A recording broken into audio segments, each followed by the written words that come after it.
viewers, you are watching the Savera and I am Shudha, warning that critical mineral supply chains have become tools of political coercion. The United States convened 54 countries and the European Commission to overhaul the global market for strategic minerals and rare earths. At the Middle East, the US announced the signing of 11 new bilateral critical minerals framework or memoranda of understanding. This include agreements with Argentina, Ecuador, Guinea, Morocco, Paraguay, Peru, the Philippines, the United Arab Emirates and Uzbekistan. The US said it has signed 10 similar agreements over the past 5 months and completed negotiations with 17 additional countries. The frameworks are intended to help partners address pricing challenges and developments, create fair markets, close gaps in priority supply chains and expand access to financing, it said.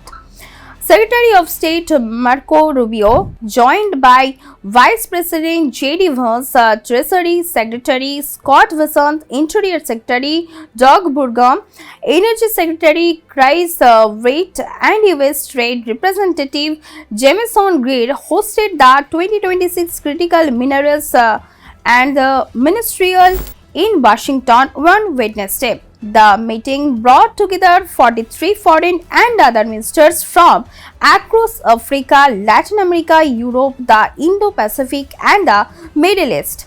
India was among the participating countries alongside major producers and consumers including Australia, Brazil, Canada, France, Germany, Japan, Saudi Arabia, South Korea and the United Kingdom and the United Arab Emirates. Critical minerals and rare earths are essentials for our most advanced technologies and will only become more important as AI, robotics, batteries and autonomous devices transform our economies.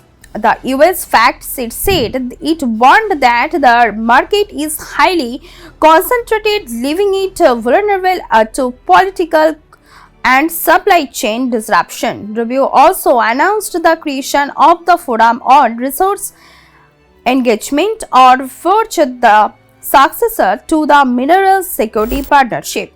FORGE will be chaired by South Korea through June and will coordinate policy and project level cooperation to strengthen diversified, the resilient and secure critical minerals supply chains. According to a media release in a statement after the ministerial, the Trump administration stressed that governments alone cannot solve supply chain and it highlighted the role of the private sector through initiatives such as PAC Silica, which focuses on investment in mining, refining, processing, recycling, and end-use applications. On February 3rd, a day before the ministerial, US official brought together governments and private companies to discuss supply chain challenges and investment opportunities. During that meeting, Deputy Secretary Landa witnessed the signing of a memorandum of understanding between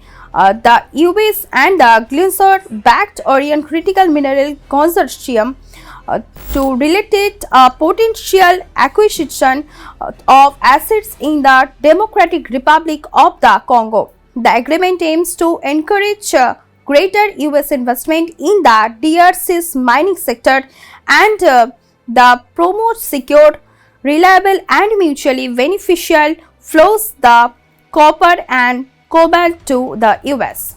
Stay tuned with us for more updates. Do like, comment, share and subscribe the channel.